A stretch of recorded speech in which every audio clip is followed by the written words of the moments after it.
मेरा नाम ज्योति है। आज मैं आपको अपनी कहानी सुनाने वाली हूँ। आज ही मेरी शादी अमर से हुई है।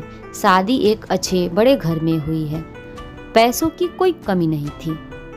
मैं और मेरे पिता अपने आप को बड़े खुशकिस्मत मानते थे कि हमें ऐसा घर मिला है। सभी रिश्तेदार भी कह रहे थे कि ज्योति के तो भाग खुल गए, किस्मत वाली है।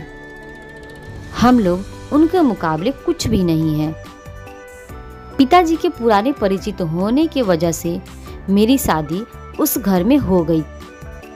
शादी के बाद मैं पहली बार उस घर में गई। घर में जाते ही मुझे पता चला कि वो लोग कितने बड़े हैं। घर बहुत बड़ा था। पहली बार था जब उनका घर मैंने देखा था। शादी की पहली रात मेरी सास और ननद मुझे अकेले में ले गई। मेरे समझ नहीं आया। मुझे लगा कुछ बात करनी होगी। उनके चेहरे उतरे हुए और डरे हुए थे, जैसे कि कोई बात हो वो मुझसे करना चाहते हो। मैंने उन्हें पूछा, क्या हुआ? आप दोनों इतने डरे हुए क्यों हो? मेरी सास बोली, बेटा, हम तुम्हें कुछ बताना चाहते हैं, लेकिन तुम यह सुनकर हिम्मत रखना। साथ ही मेरी ननद भी बोली कि अब हम जो तुम्हें बताने वाले हैं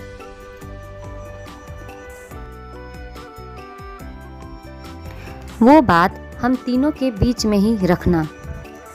यह बड़ा घर है, यहाँ बात फैलते ज़्यादा समय नहीं लगता। और वो बात सबके सामने आ गई तो हमारे घर की इज्जत मिट्टी में मिल जाएगी।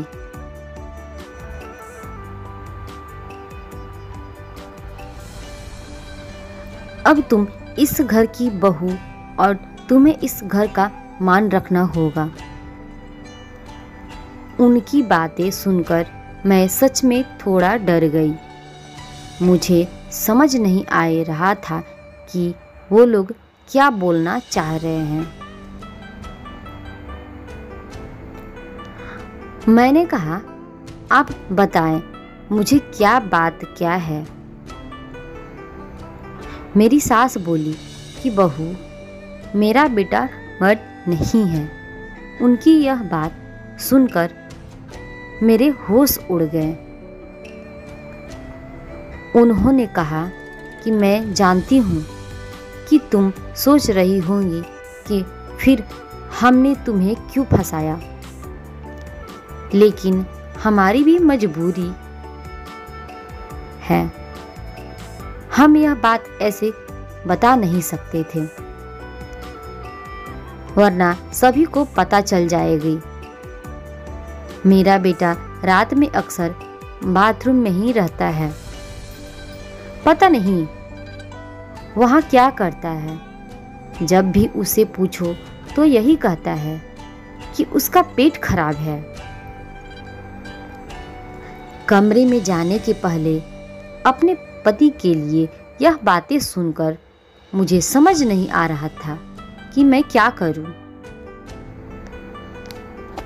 मेरी ननद कहती है कि तुम उससे बात करना, थोड़ा समय उसके साथ बिताओ, फिर उससे खुलकर बातें करो।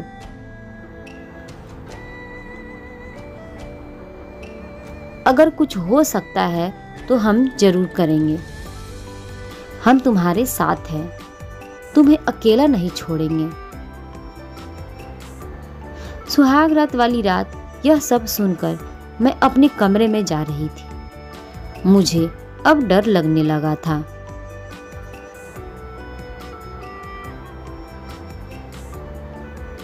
मैं कमरे में यही सब सोच रही थी कि मेरे पति अमर कमरे में आए, कमरे का दरवाजा बंद किया और दरवाजे से ही पेट पर हाथ लगाते हुए आए। बिस्तर पर मेरी तरफ पीठ करके बैठे और बोले कि उनका पेट खराब है। और कुछ ही सेकंड में वो उठकर बाथरूम चले गए। बिल्कुल वैसा ही हुआ जैसा कि मेरी सास ने मुझे कहा था। पेट खराब हो तो थोड़ी देर बाद वो बाथरूम से बाहर आ जाते, लेकिन वो करीब 1 घंटे तक बाथरूम में ही रहे। मैं बाहर चुपचाप अपने बिस्तर पर बैठी रही।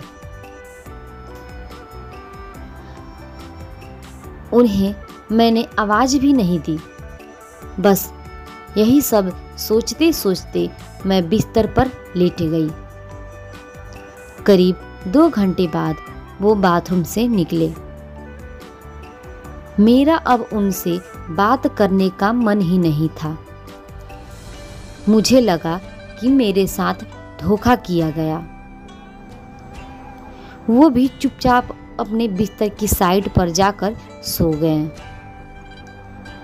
सुबह में अपने आप को खुशकिस्मत मान रही थी और रात होते होते अपनी किस्मत को कोसने लगी।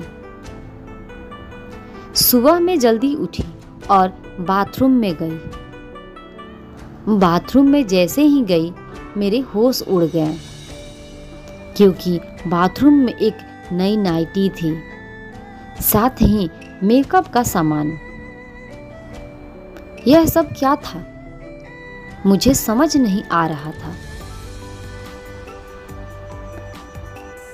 एक ऐसे इंसान से मेरी शादी क्यों करवा दी? सुबह मेरी सास और ननद मुझसे पूछा, क्या हुआ बेटी? रात में मैंने कहा, वही जो आपने बताया था। यह कहकर मैं रोने लगी। मेरी ननद ने कहा, माँ मैं कह रही थी ऐसे किसी लड़की की जिंदगी खराब मत करो, लेकिन तुम सभी ने मेरी बात नहीं मानी। अब यह क्या ऐसे ही घुट घुट कर यहाँ रहेगी? मेरी सास बोली कि बेटा तू जो भी फैसला लेगी हम तेरे साथ हैं, लेकिन तुझे यह वचन देना होगा कि यह राज तेरे मुंह से नहीं निकलेगा। अगली रात फिर वो कमरे में आए। मुझे अब उनकी तरफ देखने का भी मन नहीं हो रहा था। मैं चुपचाप अपने बिस्तर करके अपनी साइड पर सो गई, क्योंकि अब बात करने को रखा क्या था। उन्होंने भी अभी तक कुछ बात नहीं की। उसकी वजह भी मैं जानती थी। थोड़ी देर वो बिस्तर पर बैठे रहे और फिर उठकर वो बाथरूम में चले गए। मैं समझ गई थी कि वो क्या करने गए हैं। थोड़ी देर बाद बाथरूम से चीजें गिरने की आवाज आने लगी, कुछ टूटने की। थोड़ी देर बाद आवाज रुकी और इस बार वो जल्दी ही बाथरूम से बाहर आ गए। आकर बिस्तर पर सो गए। हमारे बीच कोई बात नहीं हो रही थी। मैं तो यह सोच रही थी कि मैं क्या करूं। यही सब सोचते सोचते नींद आ गई। सुबह जल्दी उठी और फिर मैं बाथरूम में गई, लेकिन इस बार बाथरूम में जब गई तो सब कुछ बिखरा हुआ था। नई नाइटी को फाड़ दिया था, मेकअप का सामान बिखरा हुआ था। बाथरूम में कचरे में एक कागज भी था जिस पर लिखा था, टू माई ब्यूटीफुल वाइफ।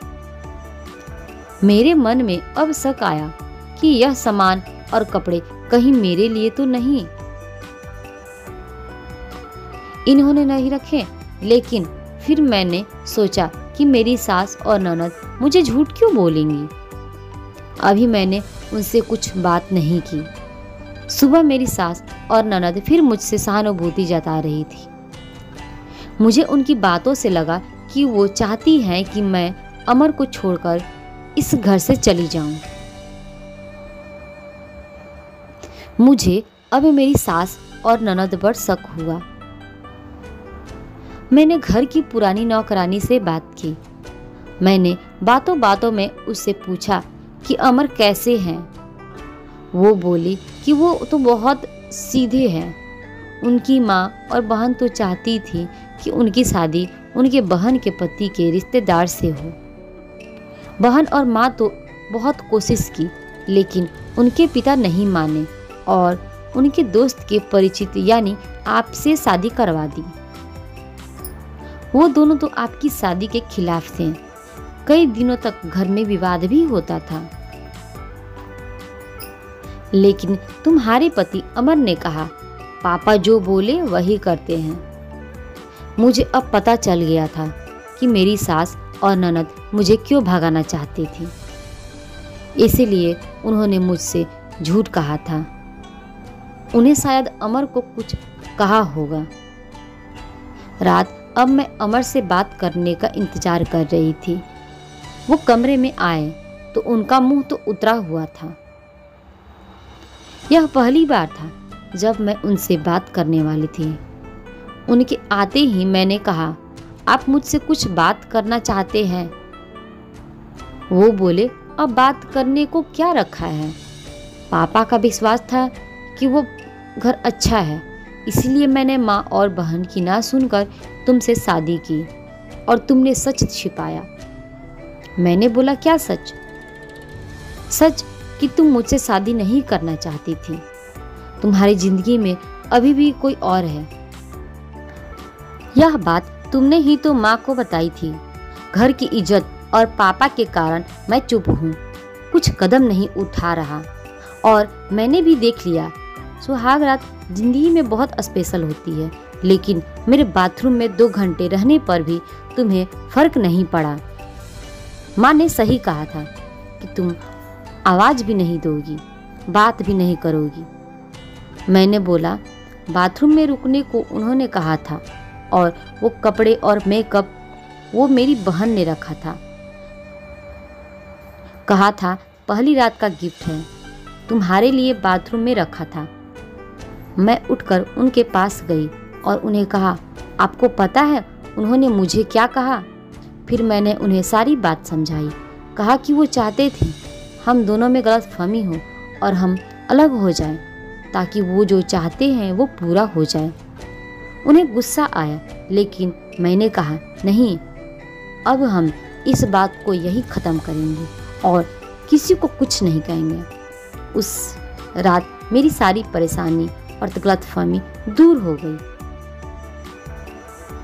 अगली सुबह मेरी सास और ननद ने मुझसे पूछा कि मेरा क्या फैसला है, मैं क्या करने वाली हूँ। मैंने कहा कि मैं आप दोनों को माफ़ करके एक नई शुरुआत करना चाहती हूँ। आपको मुझसे कोई शिकायत नहीं होगी। मैं एक बहुत अच्छी बहू बनकर दिखाऊंगी। मेरे चेहरे पर मुस्कान देखकर उनके चेहरे उतर गए। ननद तो उसी दिन अपने घर चली गई। आपको यह कहानी कैसी लगी, कमेंट कर हमें ज़रूर बताएं। इसी तरह की अच्छी कहानियाँ आप यहाँ पढ़ सकते हैं।